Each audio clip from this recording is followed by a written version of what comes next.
Good evening, Los Angeles, and thank you for joining us tonight as we update you on our work to make this a safer and healthier city for all Los Angeles residents.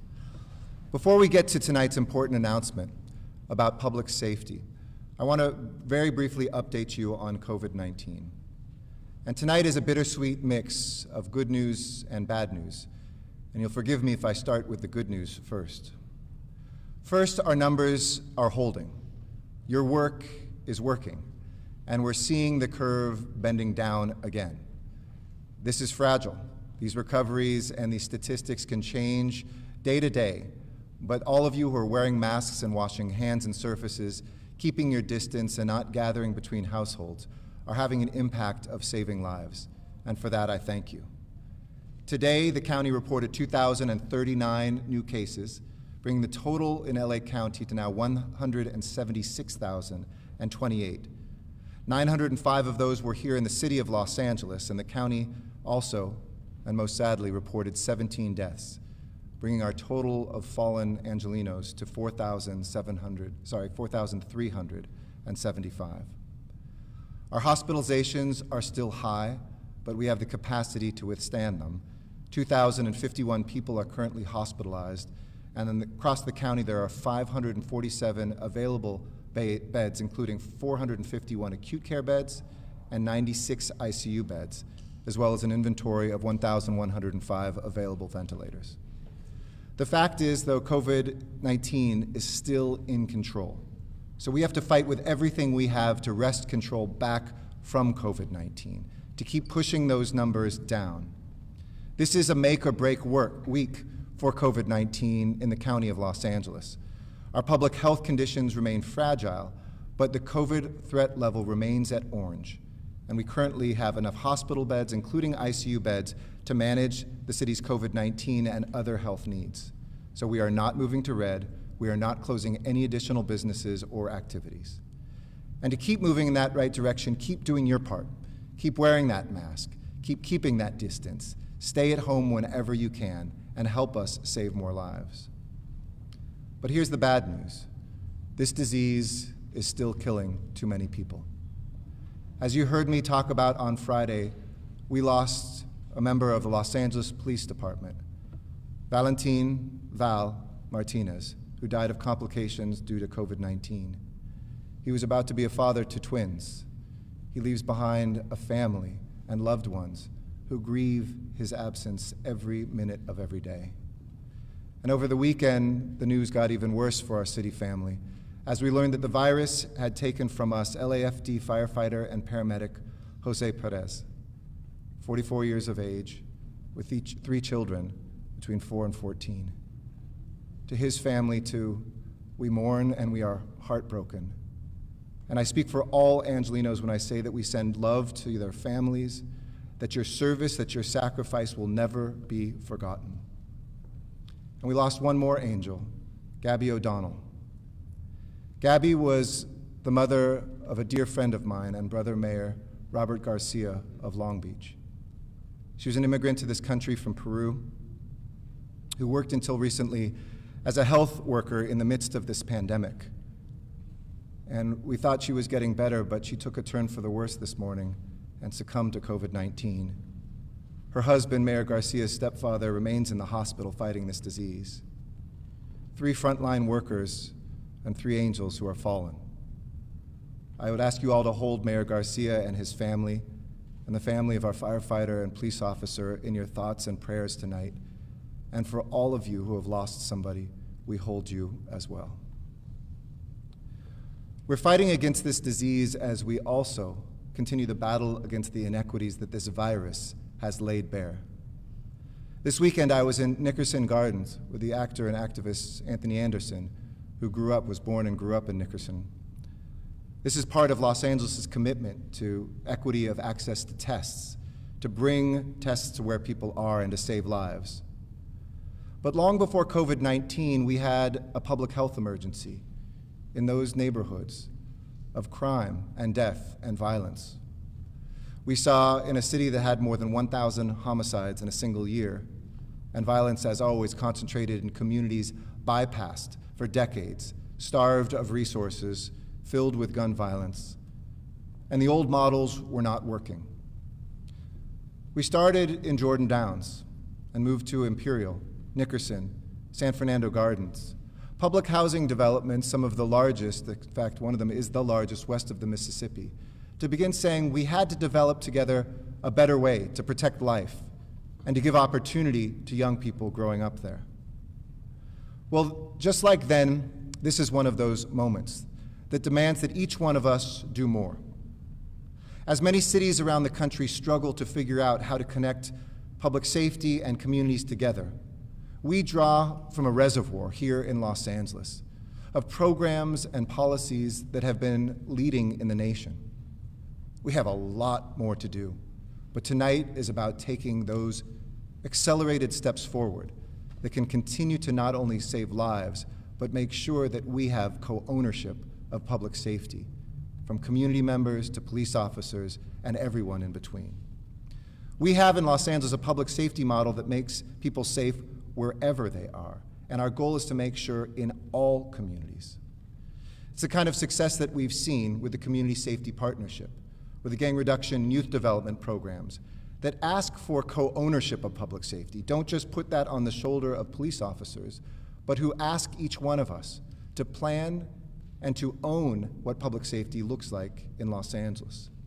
So today we take a big step forward in building on that success to ensure equity and justice and fairness for every Angelino by creating the Community Safety Partnership Bureau in the Los Angeles Police Department, named after our nationally recognized initiative that puts officers on 5-year assignments in one place to develop relationships with the people that they serve, so that police officers and community members know each other's names, so that they can sit down together and talk about their neighborhood, so that a police officer looks at her assignment not as an assignment anymore, but her opportunity to join the fabric of a neighborhood. I'm so grateful to the leaders, some of who you can see and some because of COVID-19 are safely socially distanced, but whom you will hear from tonight, who are the mothers and fathers of this program, and who are now responsible for its expansion and success. This new bureau makes CSP both a program and a philosophy. In other words, it is a set of policies and procedures and people, but is also an approach to how we police. As you'll hear, I'm sure, from Connie Rice, and as you read in the LA Times maybe today, about moving from a warrior mentality to a guardian mentality. But it isn't just about the police officers. It's about the community as well. We want every Angelino to feel secure, not only in the parks and the streets of their neighborhoods, but in the presence of those in uniform. And we want all officers to feel connected to the people they protect, and we all want a safer Los Angeles. Since its expansion to 6 new sites during my time as your mayor, CSP has delivered that not just to public housing developments, but now into neighborhoods as well, outside of the campuses of public housing. And today, we have data to back up its success. You'll hear, but UCLA found that more than 220 violent crimes were prevented in CSP zones in over a 5-year period. That's 220 murders and aggravated assaults and other violent crimes that didn't happen, that didn't devastate the lives and families of Angelinos. But more than statistics, CSP built relationships that have changed and saved lives. Police officers became mentors who influenced the direction of young people. We're here in the Tom Bradley Ballroom, and some of you have heard, but maybe many of you out there on television tonight haven't heard the story of my grandfather, who was a Mexican immigrant to this city, who got into trouble as a young man, and who was arrested by an LAPD officer who gave him a second chance. That LAPD officer was none other than Tom Bradley, who went on to become the mayor of this city, and for whom the highest room in this building, is named after. I don't believe I would be here today as your mayor had there not been that sort of a relationship between a young man and a police officer that changed our lives forever. CSP is doing that sort of work every single day, and the results? Less crime with fewer arrests and greater trust. What's not to love in that list? Together with the incredible city and law enforcement and civil rights and community and academic leaders here tonight, we're taking this step for a clear reason: to build on our leadership in 21st century law enforcement, rooted in greater accountability and transparency and relationship-based policing. And we see these principles in action. Today, LAPD is one of the largest departments in the country to not only have body cameras on patrol officers and train its officers in de-escalation and implicit bias that helped us cut fatal police shootings in half, and today we're 82nd out of 100 of the biggest cities in America when it comes to fatalities at the hands of police.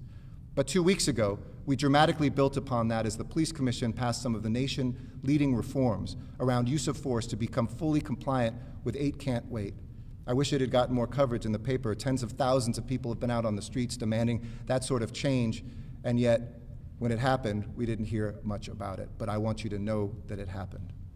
And we've expanded the area covered by our gang reduction and youth development programs by over 50%, a much bigger expansion than anything inside this police department.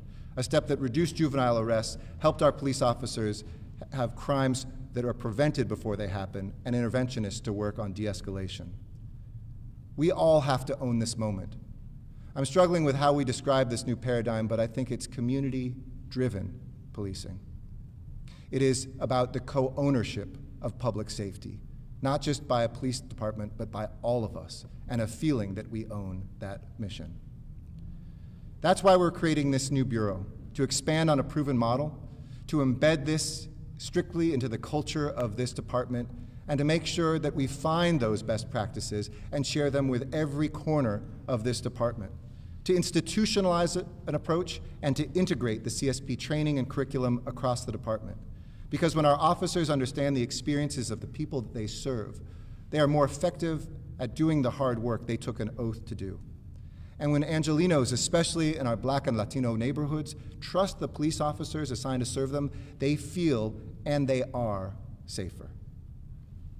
None of this is happening in isolation. This is part of a wider strategy of reducing force through tactics and training and the recruitment, changing cultures where we have to, as well as looking beyond policing at the way that inequities on wealth and health and education have taken African Americans in this city and poor people and folks of color across Los Angeles to a starting line far behind where others start their lives.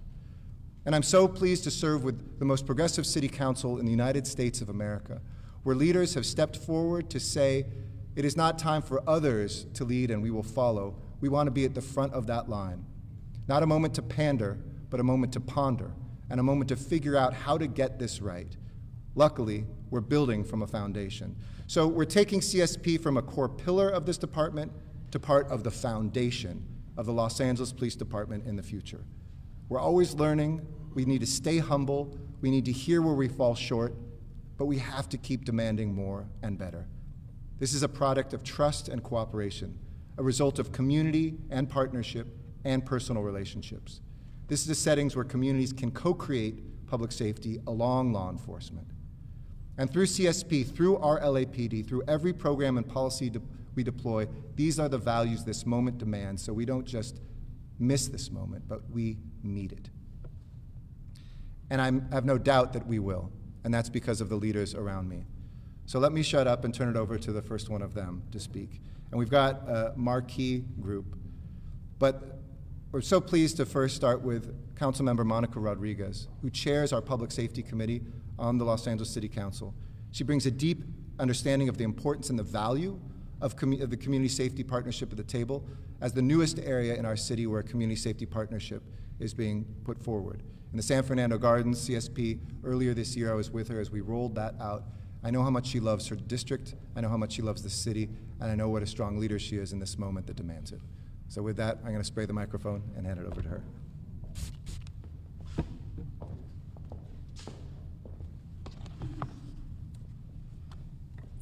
Thank you, Mayor. Public service is a privilege.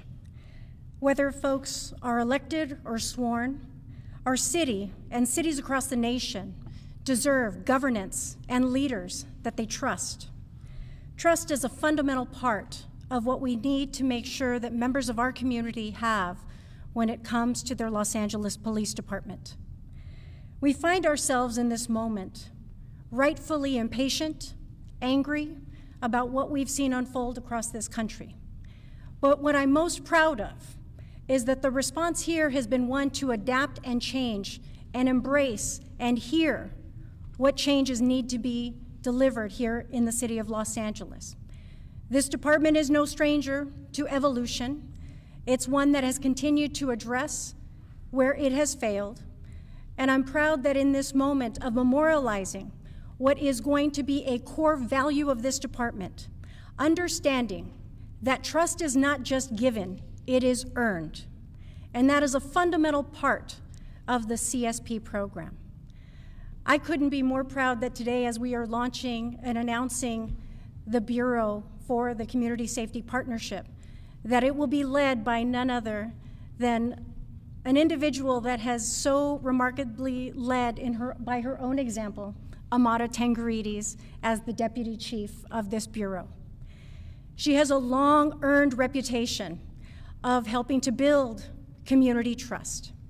And it is with that shared responsibility that we will continue to make our greatest strides forward in the city of Los Angeles, working in a shared responsibility together with our residents to create community policing models that work.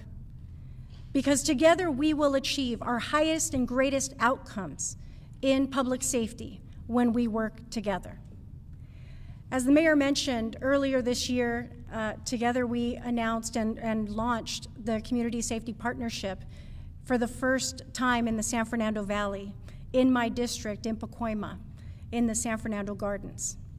And it was through that shared design, working with the community members, working with our Los Angeles Police Department to help identify the officers that would be assigned to the San Fernando Gardens. We worked collaboratively to help make sure that the programmatic response wasn't one that was just slapped on from another area. It was one that was organically built with members of the community. And it is through those types of collaborative efforts, it is through the increased funding for youth programming that we will continue to make improved strides in having a safer city here in Los Angeles and having a police department and the relationships amongst those that are elected and sworn, the trust that is earned and deserved for all Angelenos in our city. I'm really proud that we will continue to make these great advancements and look forward to our continued and shared work that we will lead as a city collaboratively. And again, I want to give my sincerest congratulations to Amada Tingaritis on this phenomenal role that she will play in helping to shape community policing throughout the city of Los Angeles. And with that, I'd like to turn it over to my colleague, Mr. Marquis Harris-Dawson, for remarks.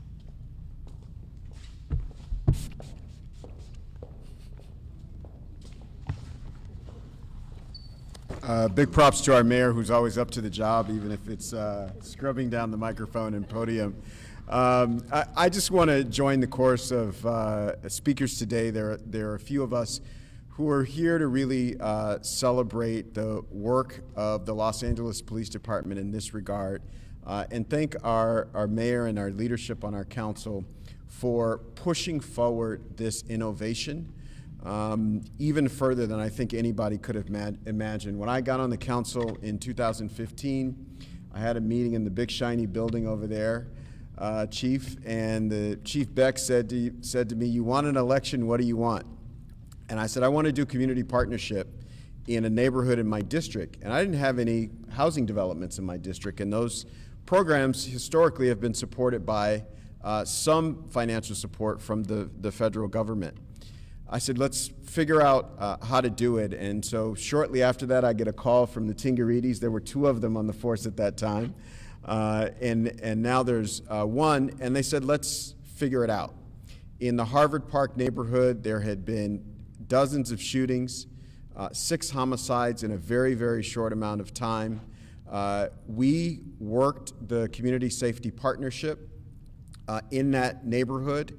And after a year and a half of being there, reduced the homicide number to 0, reduced the shooting number dramatically without increasing arrest and without the attendant, which I've experienced all too often, without the attendant increase of clashes between the community and police.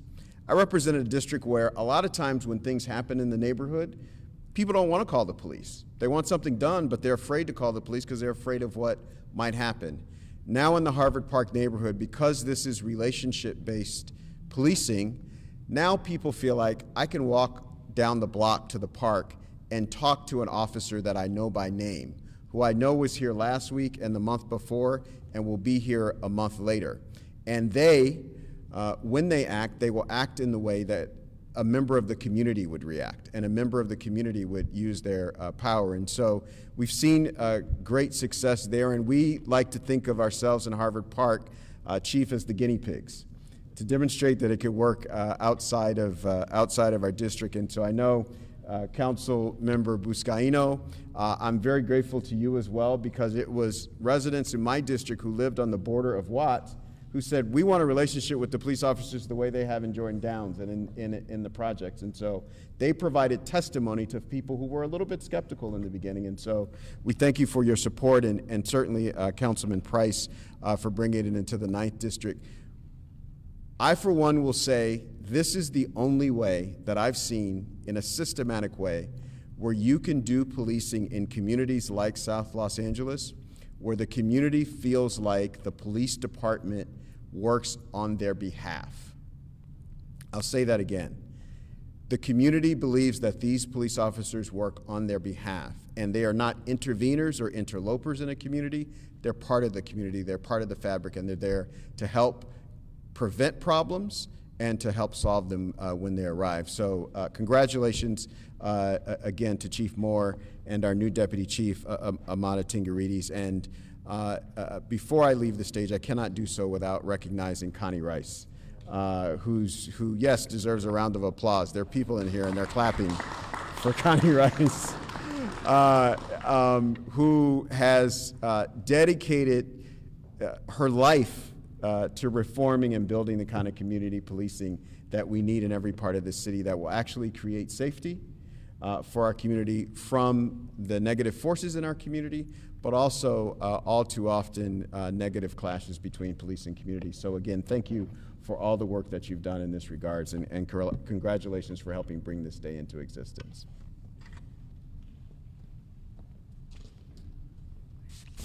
And thank you so much for your leadership, Councilmember Harris-Dawson. Thank you, Chairwoman Rodriguez, as well, and another one of the champions who has pushed this forward, and he knows a thing or two about being a police officer, because that's what he was before and still is in the reserve component, but from the 15th Council District, which encompasses many of the campuses that include the Community Safety Partnership.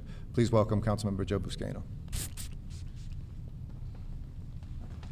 Thank you, Mr. Mayor. Thank you for your leadership and your commitment to expand this well-known, effective community safety partnership program citywide.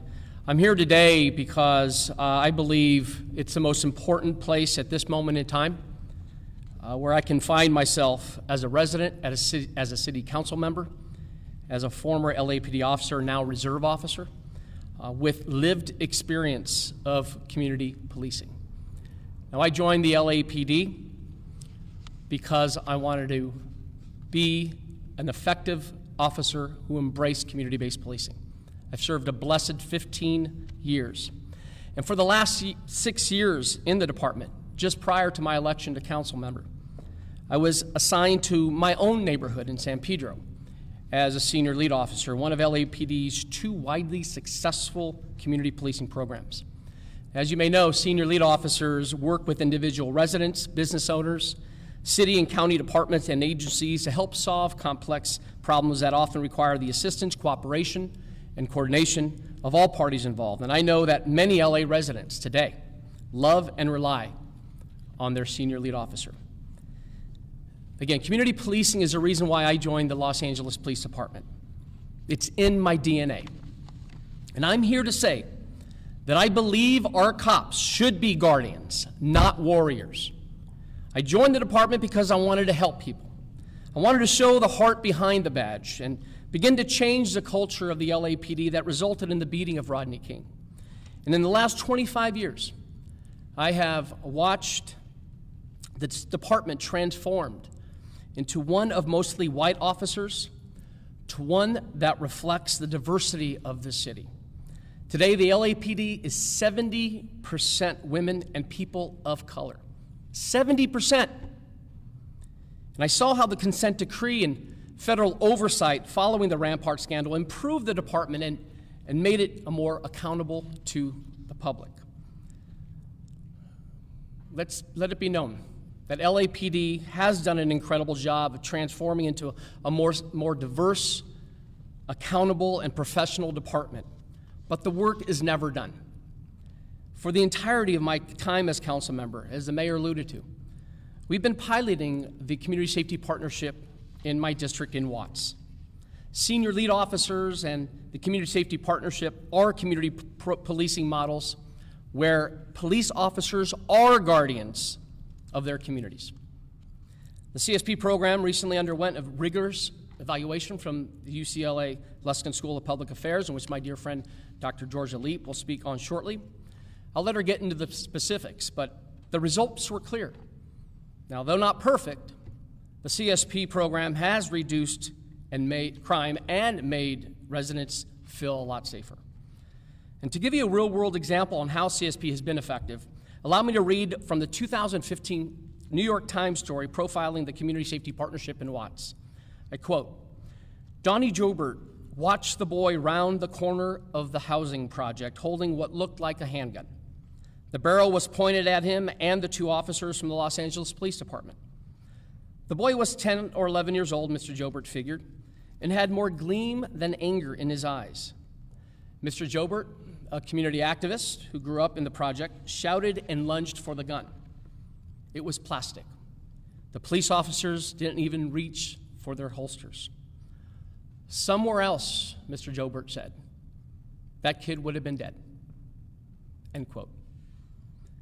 Now, the Community Safety Partnership Program has drastically improved the quality of life in Watts, and now the LAPD will expand that success into other neighborhoods in Los Angeles under the guidance and care of one of my former senior lead officer colleagues, soon-to-be Deputy Chief Amada Tingaritis. We're so proud of you, Amada. On behalf of the entire Watts community, we are so proud of you. We love you, and we know CSP will be in good care. But this is not a light switch. The Community Safety Partnership is about building real relationships, real relationships of trust. As Connie Rice says, trust is the greatest tool to battle crime. The most critical components to community policing take time. The CSP program did not start to show results up until 3 years. And this is why we need to be extremely cautious as we continue having the conversation of dismantling police resources. Any dismantling will most affect those already underserved neighborhoods that have to deal with crime and gang activity on a regular basis. Let it be known that there are dangerous people operating on our streets. These people have not suddenly gone away. Yes, we need to invest more on the front end with funding for education, more mental health and housing, but it's equally true that we need to invest, not divest, in key police resources like the Community Safety Partnership. There are many residents of Los Angeles who ask for and rely on police resources and expect the department to answer when they call 911. Policing is a conversation that requires much more nuance than we've contributed thus far. Historically, most of my colleagues have been very, very supportive of the Community Safety Partnership, as you've heard. So I'm very happy that we're all here celebrating the expansion. But CSP cops, they're more than regular patrol officers, so it's tough to both defund and expand at the same time. Watts has legitimately changed for the positive over the past 8 years, and we've been piloting the Community Safety Partnership, and today is the first day of building those relationships throughout the rest of the city. We all must remain committed. We must all remain committed to nothing short of a complete transformation of LAPD into a department of guardians, not warriors. To that end, I want to conclude by leaning on our mayor, calling on the police commission and the chief to consider assigning all new probationary officers to the Community Safety Partnership Bureau upon graduating from the police academy, so that community policing becomes part of the DNA of every new LAPD officer. With that, help me welcome from the new ninth, I don't know if it's so new anymore, with your leadership, Councilmember Curran Price. Thank you. Oh, give him that elbow.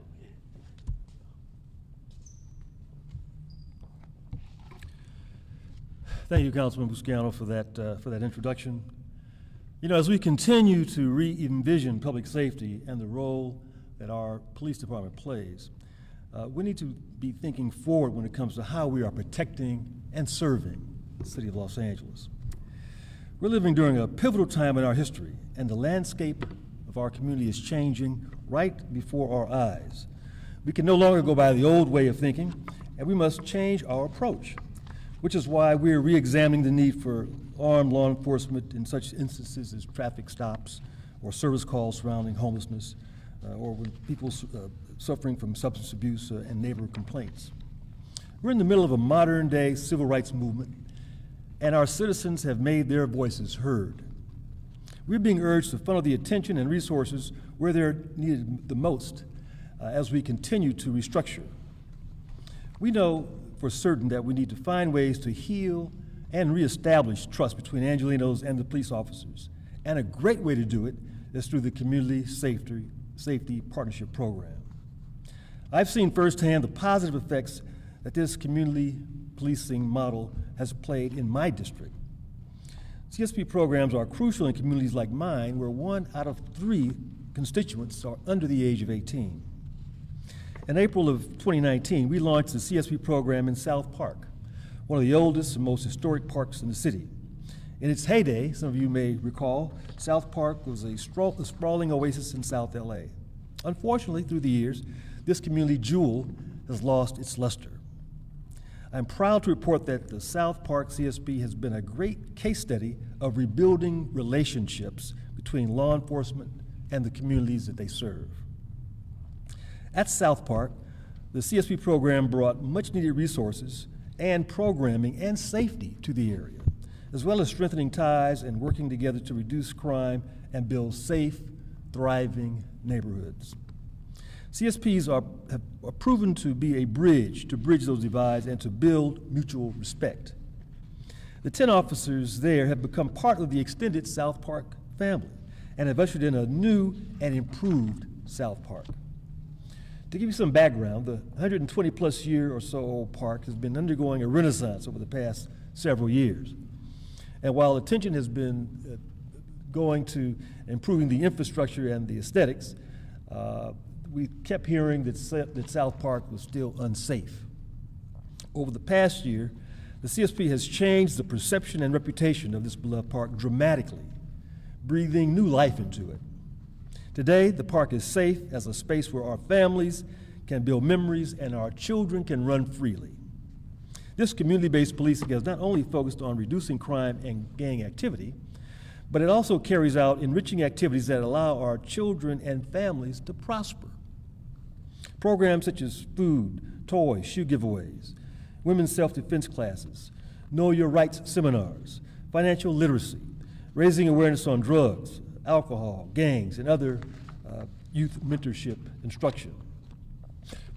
Just prior to the coronavirus outbreak, South Park CSP was involved with 155 youth programming events, 155, which included football, basketball, volleyball, soccer clinics, boxing, and many other activities. They also led field trips to destinations like Dodger Stadium, Universal Studios, the Kids Space Museum, Hermosa Beach, bag riding, and other excursions. In all, they engaged with tens of thousands of community members, including adults and children, in the span of just 12 months. South Park, under the watchful eye of Sergeant Ronald Kingji, who was raised in CD9 and spent most of his time playing in South Park, it's returning to its glory days. I'm proud to say this model has been highly effective in lowering crime through positive interaction with the police. And the residents have not only welcomed the program with open arms, but they've taken ownership in the park and in their neighborhoods. Just as importantly, overall crimes have decreased in the area where CSP has been implemented. While South Park is but one example, the program has also proven successful at public housing communities in CD9, which include Pueblo del Rio and Avalon Gardens. So I want to thank Mayor Garcetti and Chief Moore for realizing the value of pilot programs like CSP, which uplift community members and effectively fortifies safer neighborhoods. Expanding the program citywide and establishing a new CSP bureau will help enrich the city by laying the foundation for creating long-lasting relationships within communities all over LA, and that's really what we want to see. Like my colleagues, I'm enthusiastic to see the effects that this program is going to have across the city under the direction of Deputy Chief Amada Tingaritis and her team. All of us believe in the importance of building bridges and collaborating with neighbors to create healthy communities and to fight crime. The steps we're taking today demonstrate a renewed commitment to putting the needs of our communities first and our willingness to reimagine the future policing by taking action now. We know it's going to take time. We know it's going to be a great effort, but we also know that we're moving forward with solutions that can work. And folks, this is really just the beginning. So it's now my honor to introduce a person who has got a 40-plus year commitment to our community to protect and to serve our Chief of Police, Chief Michael Moore.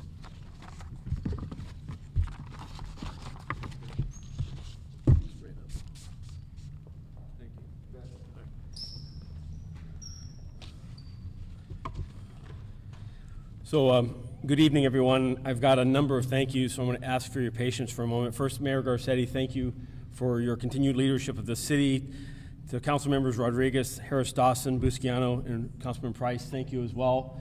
Whether it be public safety or the new Ninth or any of the other districts that you represent, you represent progress. You represent commitment to public safety, and today you represent the continued support not only of this program, but it's this transformational moment. I also want to extend my thanks and appreciation, my gratitude to Professor Georgia Leap and her team at UCLA Luskin School of Public Affairs. Georgia, your year-long study and evaluation of a community safety partnership was comprehensive, it was fair, and it set out a roadmap for the future of not only the CSP program, but how the powerful dynamics of this model can be institutionalized across all aspects of the department. Now, this study would not have been available had we not had the generosity of the Balmer Group, the California Endowment, Rick Caruso, Cindy Miskinkowski, the Smith Foundation, and the Weingart Foundation. Their financial commitment allowed this study to be possible. The criticality of this study is that in the 9 sites that began in 2011 and built up through with the latest establishment in the San Fernando Gardens, there were questions. Would this work? Did it matter? Was crime really down and was trust really up? And without an academic study, we wouldn't have those answers. We'd have anecdotal stories.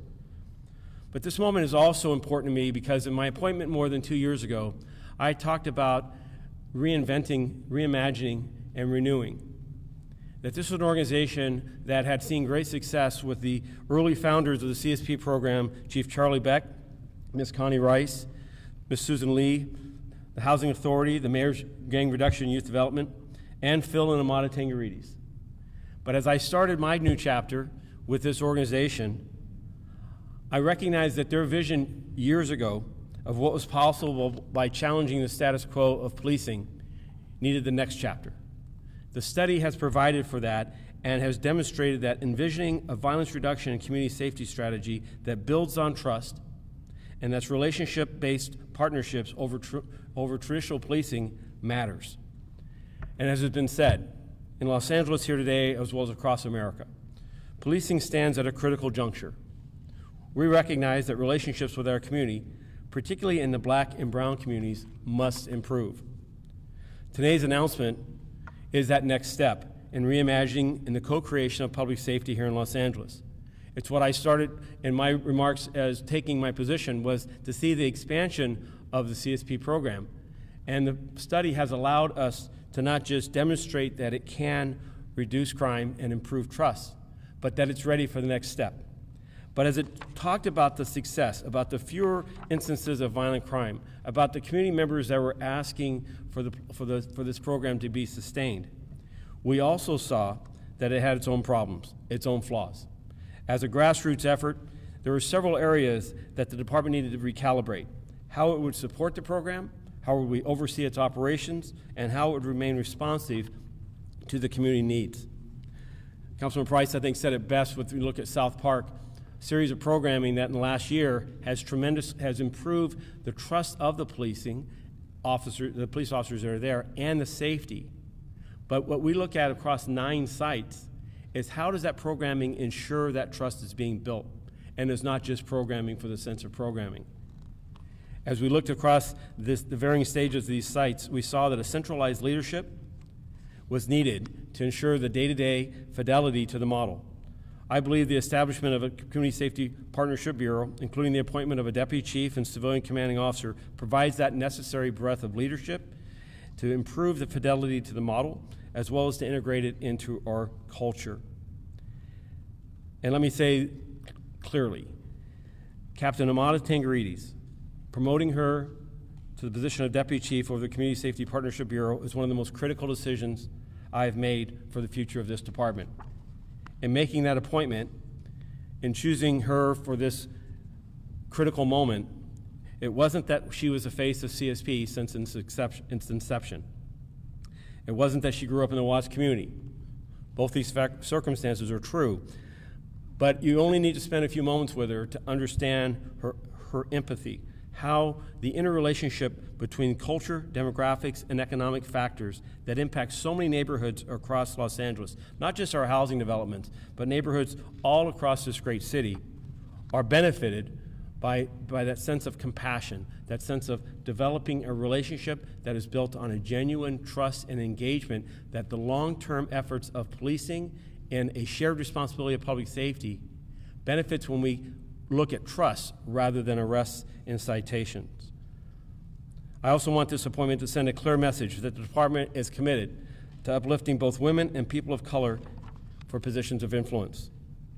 Now, the CSP's success is also dependent on a more meaningful integration of community voices. As we look across our 9 sites, we recognize today that we have work to do with a number of those communities. Work in a sense of a genuine engagement and a specific safety strategy plan for moving forward for that next stage, that next sense of success in those communities. So in closing, this model represents a pivot, if you will, a strategy of moving ourselves away from a containment and suppression model to one that has increased community capacity, a sense of overall safety, where you see the lower levels of crime in concert with lower number of arrests, but increased trust. The person who's going to lead that next chapter, along with 2 commanding officers that are here that I want to recognize, Captain Billy Brockway and Captain Giselle Espinoza, thank you and congratulations on your appointments, is this next woman, the future of the Community Safety Partnership Bureau. And I'd like to introduce Captain, but soon to be Deputy Chief, Amada Tingaritis.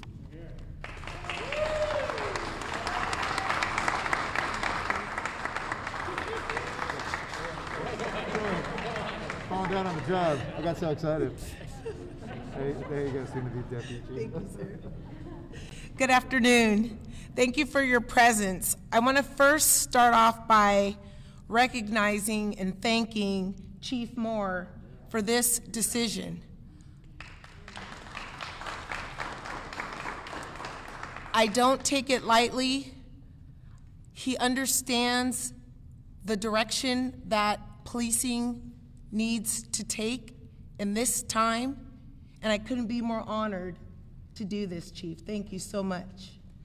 I also want to thank the council districts. Every single council district that I heard today, there's a CSP officer that's really built relationships within your districts. Just in a short time in San Fernando Gardens, I've heard countless stories about relationships that have grown with families, with individuals, with businesses throughout the San Fernando Valley. Thank you so much for your support in that. When we stood up the Community Safety Partnership Program, one of the things that was key to it all was to not have the word police in the title of it. This isn't an LAPD program. This is a community program. This is about understanding the cultures of the communities and adjusting how we work and respond to conflict within communities.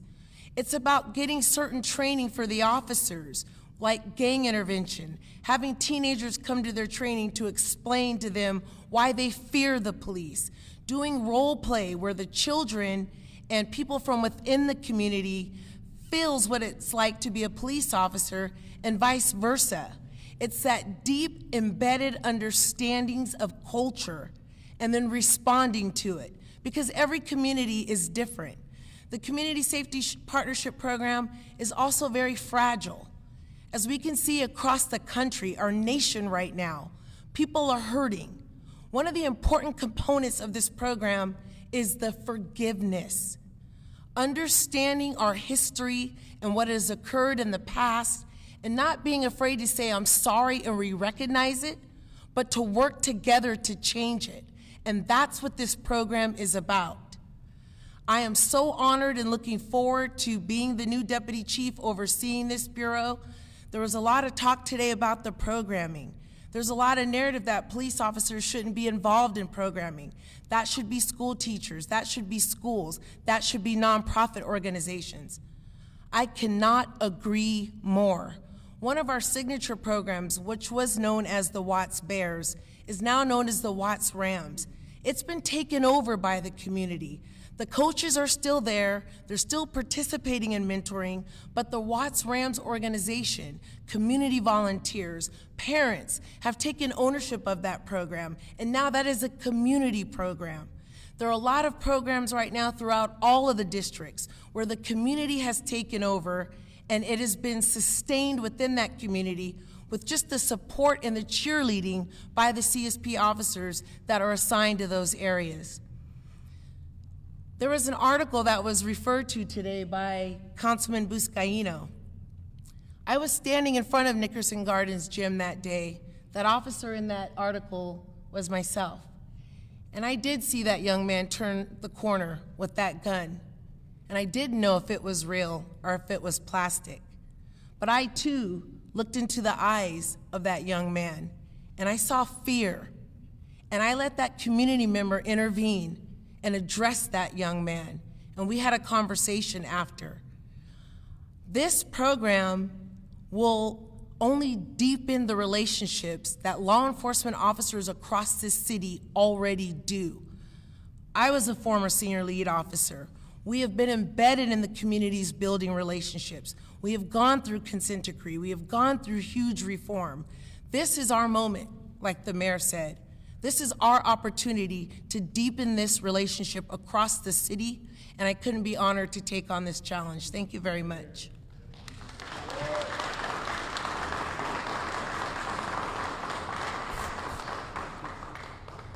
I'm glad soon-to-be Deputy Chief Tingaritis did not make the next introduction, because I get to do it now, which is really, if there is one mother or father above all other equals here, it has really been Connie Rice. Just on a personal level, I was asked, Cindy, the LA Times asked me this before, like, where did this all come from? Was this just the chief? Was this you? Look, without any one of the people here, this wouldn't have happened.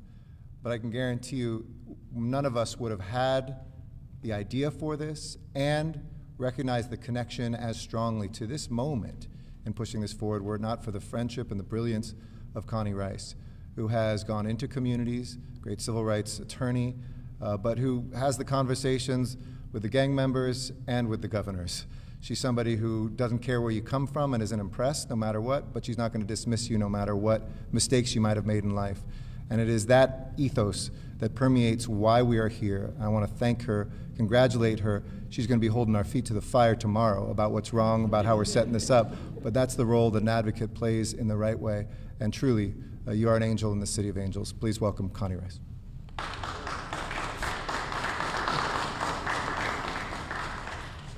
Thank you, Mayor Garcetti. I'll spend the rest of the year earning that introduction. But thank you for your leadership, Mr. Mayor. To the council people, Councilwoman Rodriguez, Councilman Price, Councilman Buscaino, and especially my partner in crime, Councilman Harris-Dawson. Thank you so much to the council. This is big, and in police world, this takes courage.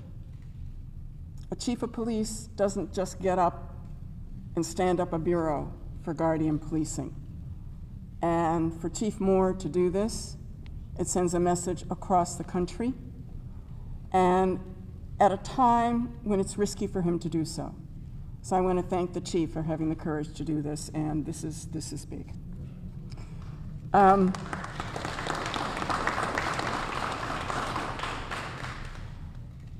To soon-to-be Deputy Chief Tingaritis, if I could clone you, I'd get you down, I'd get you up to Stanford and get you cloned. It was your vision, your compassion, your empathy. Your hair is on fire, and you breathe the soul into this program. You and the community together, because this is a partnership. It's a joint venture. It's a joint venture to improve the safety and the well-being of people who have never felt safe. We ended in this city a war on gangs and started a war on the trauma and the violence and the conditions that people suffer in. Too many people in this county don't ever feel safe. The vision of CSP is that you go after, you get everybody in the boat together and you row. You row towards safety, you row toward empowerment, and you create the conditions. You create the conditions for safety and trust. This is about legitimacy. When Deputy Chief Tingaritis said that it was, you started out with the history and you apologize, that's truth and reconciliation. It's restoration.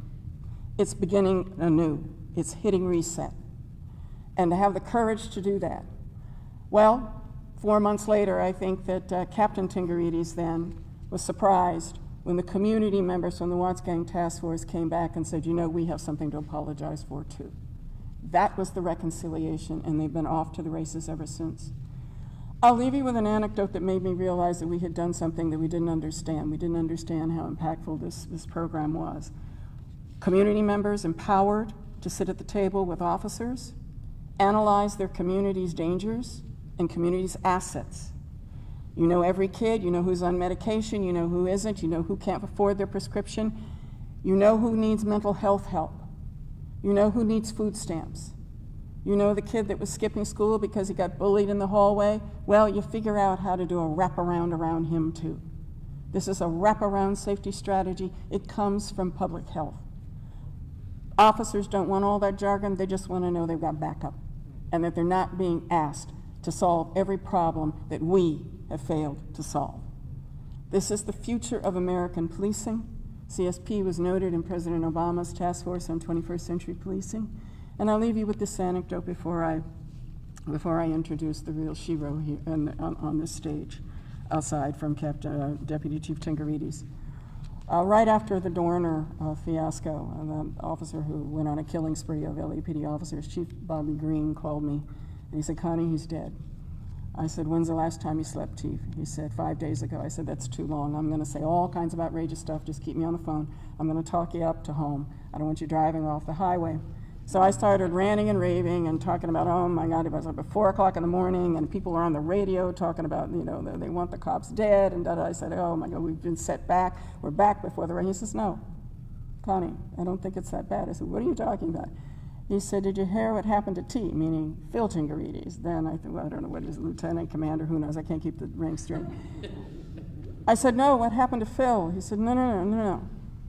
When the blood bounty hunters went on to Dorner's website, and they were going down his kill list of the officers he intended to kill, the blood bounty hunters, the OGs, were saying, we'll help them do that one. Yeah, this one. Yeah, they got to Phil Tingaritis' name.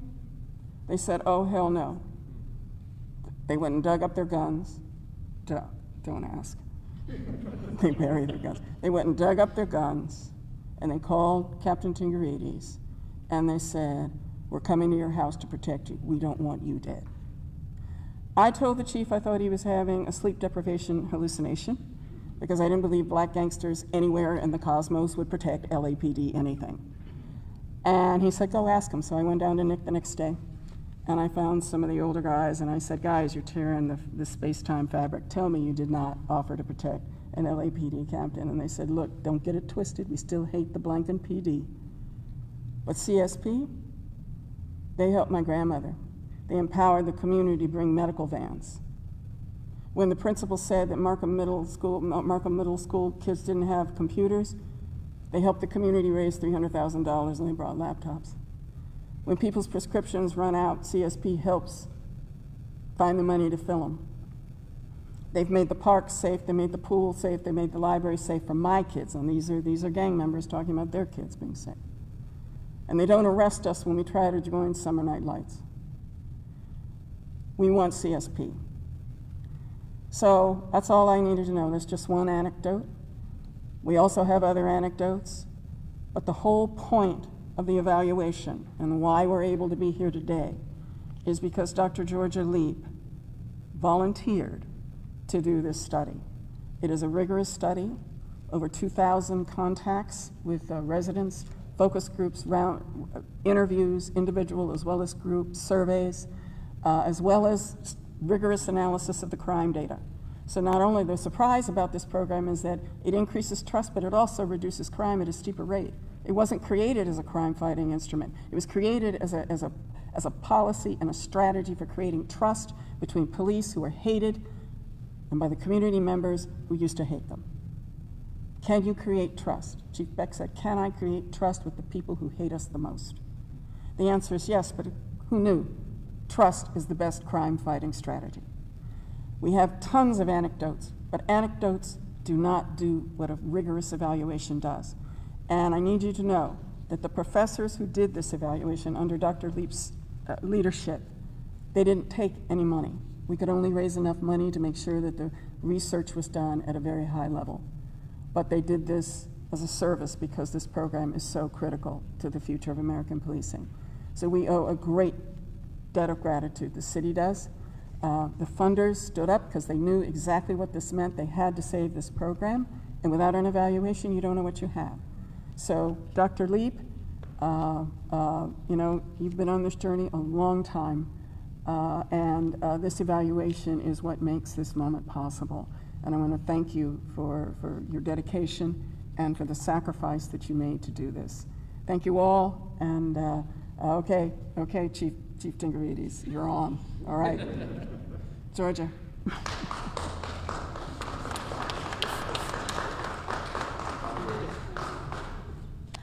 All right, the moment you've all been waiting for, the research, right?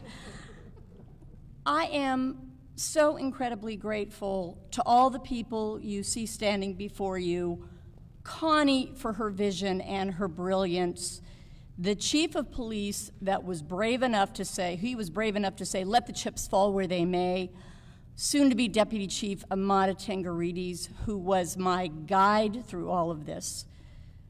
The council members here, Joe Buscaino is practically a member of the family. I don't know what I would do without him, without Marquis Harris-Dawson.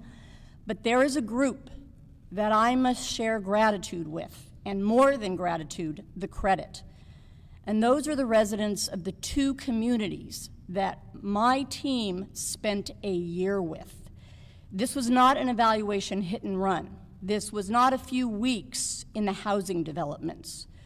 We spent a year in Nickerson Gardens in Watts and in Ramona Gardens in Boyle Heights.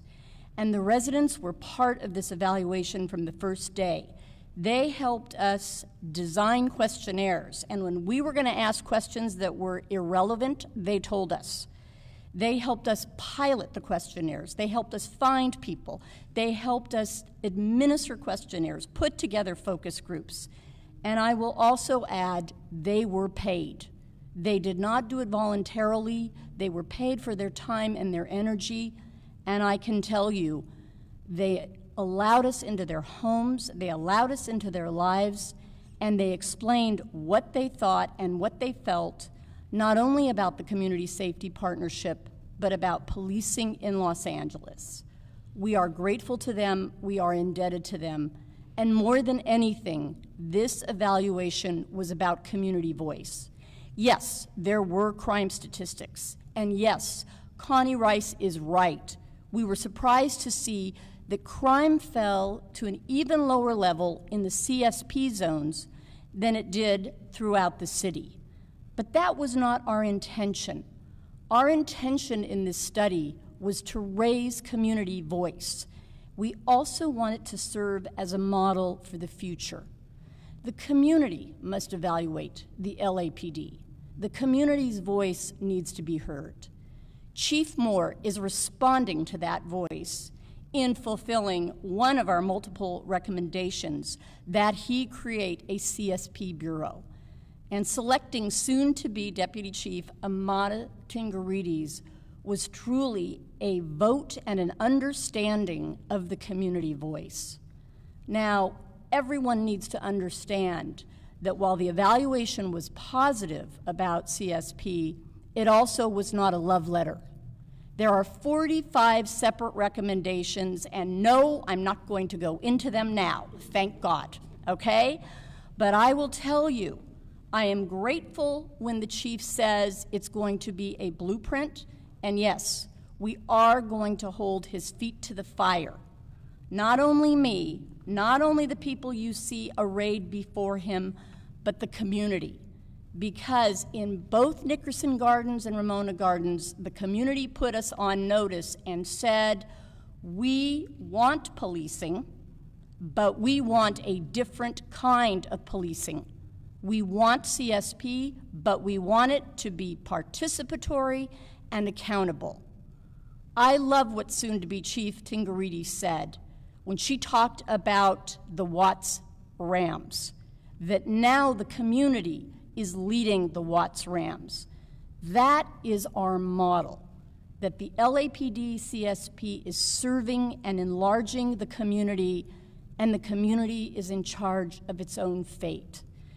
This is a great day. This is the first of many, and really it is embodied in the name of this initiative, which is truly the Community Safety Partnership.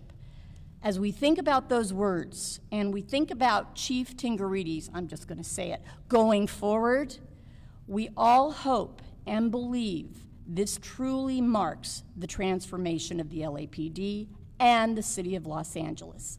Thank you.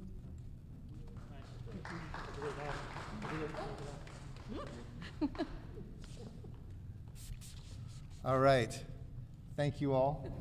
1 hour and 1 minute later, are there any questions? This question is from Claudia Pasciuta from CanX. How many officers are going to be assigned to this new bureau, and how are you going to reassign resources and funding? And before it gets answered, I want people to understand, because I think there's been some misperceptions. This was with existing resources of the Los Angeles Police Department budget. But with that, Chief or Amada? Yep. So each of the sites has 10 officers plus supervision, so we're just over 100 personnel are in the 9 existing sites. And they'll be assigned all within the same bureau. And the effort of this is to ensure that resources at each of those programs are dedicated to those programs and not pulled away in a time of scant resources where there are gaps as we move forward. This is going to ensure that those resources are not pulled for other needs that are in contest with this. But that's one aspect of it. The other aspect that's critical is that the Community Safety Partnership the Bureau envisions how else do we go about policing on the other functions that we look around the table today from a mindset of enforcement.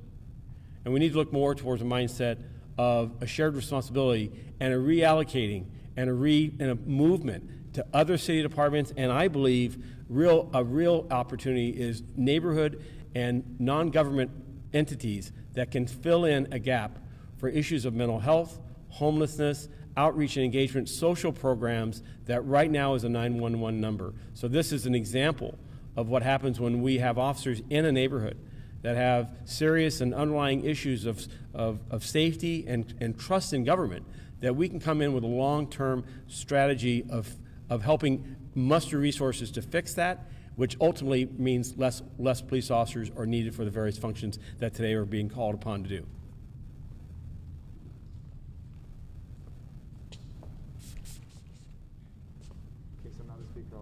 This is from Eric Leonard of NBC. So CSP depends a lot on personal relationships between the officers and the community. So how are you going to scale that up?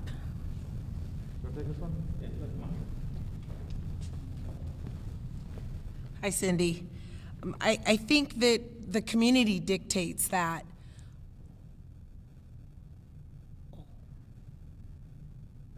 Oh, okay. I'm sorry. I think that the community dictates that. What's really critical in the CSP model, it's a relationship-based policing. So it's easy to work with the people that have a positive relationship, that speak positive about the police. It's very difficult to work with the people who have a negative perception of police. Part of the success of CSP is trying to build relationships with those individuals that do not trust and have a lack of understanding. It does two things. It teaches the officer how to understand and be aware of why that person does not have trust for law enforcement. And then the other side is for that person who doesn't have trust to understand where the officer's heart or compassion and work ethic is coming from. So relationships are fragile. As we work through this and attempt to build relationships with those that don't like us and those that do, that's the bread and butter of what this program's about.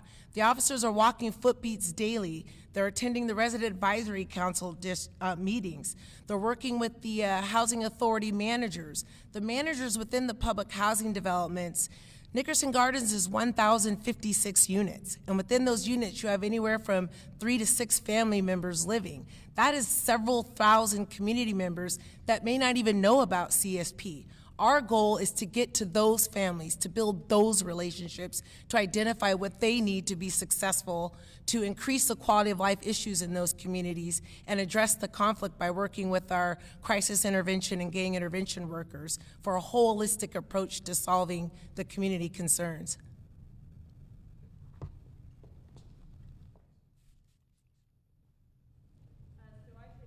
To limit it to one more question. I just have to leave after one, but you can continue. So Okay. If you want to I mean, there are some questions from reporters that are not related to CSP, so I'm not going to get to And those if I just have one more. Yeah. John Regardi from LA Magazine, he wants to know the UCLA study. What role did that play in your decision to expand CSP? And what specifically about the recommendations are you going to be targeting to implement? So one of the things that I'm proud that we've done in Los Angeles is we don't just kind of find slogans, or we don't just say this is a pilot. We try to embed successful programs into the very structures and the overall policies and foundations of our departments. Certainly this was what happened when we started something that was summer night lights that turned into gang reduction youth development work. Certainly this is something that we've seen in all sorts of task force that we've set up inside the department, but then fundamentally become a part of what this department is.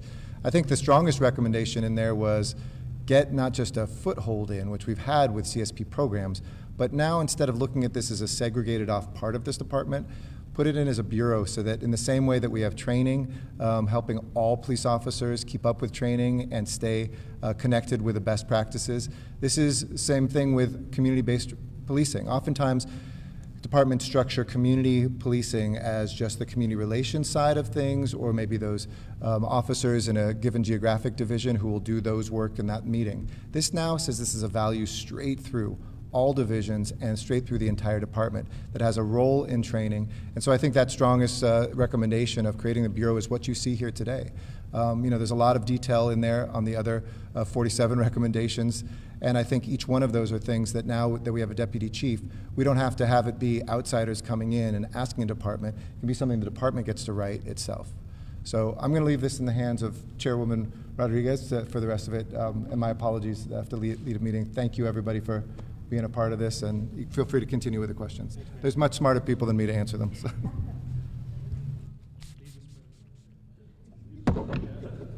I hand you the spray. Are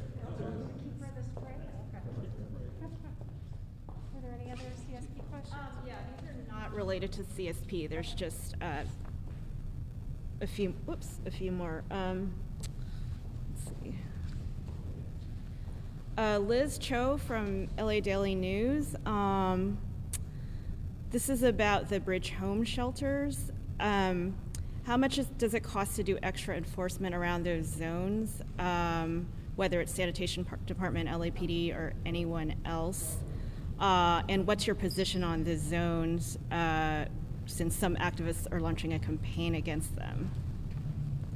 Well, I can allow the chief to elaborate on the policing efforts, but frankly, my understanding is that there's been substantial decreases in the cost. I know in my area, in Pacoima, the emergency winter shelter that we had, because of the enforcement activation that we did in that area, some of the rules in terms of when people can arrive and leave, we actually saw a tremendous decrease in the costs related to sanitation. But I'll let the chief discuss any expenditures and costs associated with the police department.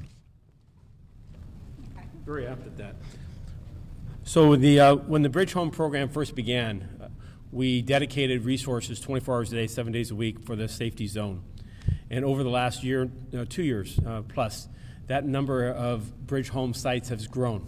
It's grown even beyond the 15 that were initially envisioned, and now are creating a number of locations throughout the city.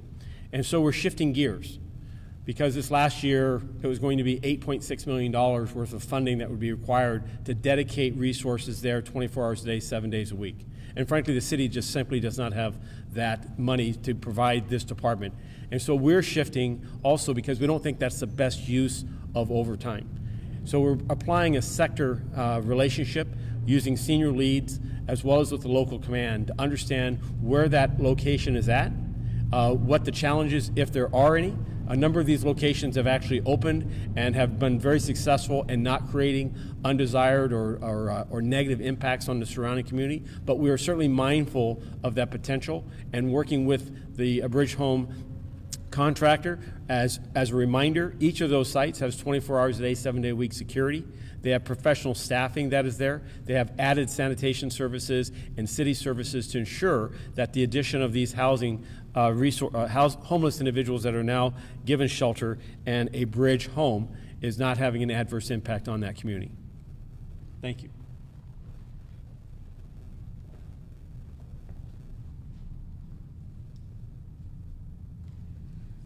Okay, this is the last set of questions.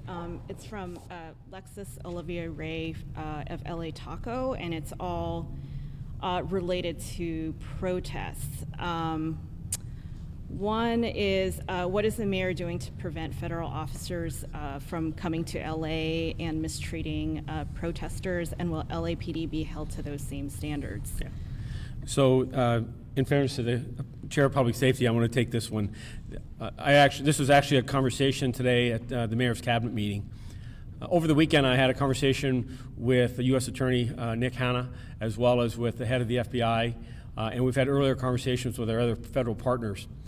The security of federal buildings here in Los Angeles are safe. These buildings are safe, they're secure, they're protected. We saw the actions of a few of individuals that did vandalize and did assault some federal courthouses, 3 buildings, as well as our headquarters. And we worked alongside some very brave individuals from the Federal Protection Services at those sites, as well as line personnel from the FBI, ATF, and others that rallied to ensure that those sites were protected. And our own officers stood and withstood tremendous assaults. And I'm proud of their work in repelling those that were hell-bent on violence on those sites. And what we saw was that was isolated to Saturday night.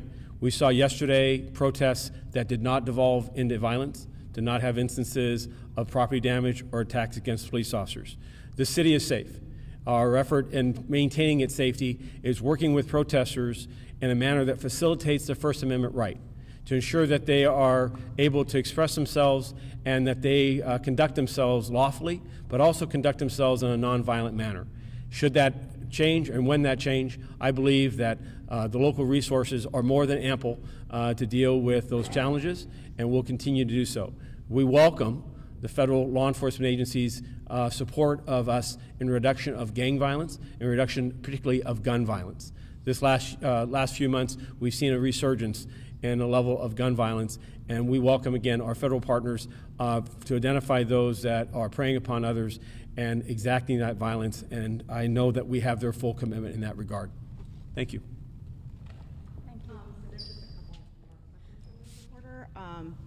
So how are the reforms that you're discussing address allegations that officers are harassing and otherwise mistreating women, trans, and non-binary people during mass arrests? So let me do this. I've got a lot of people being held here. Yeah. Can I handle these with you instead of with Sure, all sure, this? sure. That would be great. Okay. All right. Thank you. Thank you.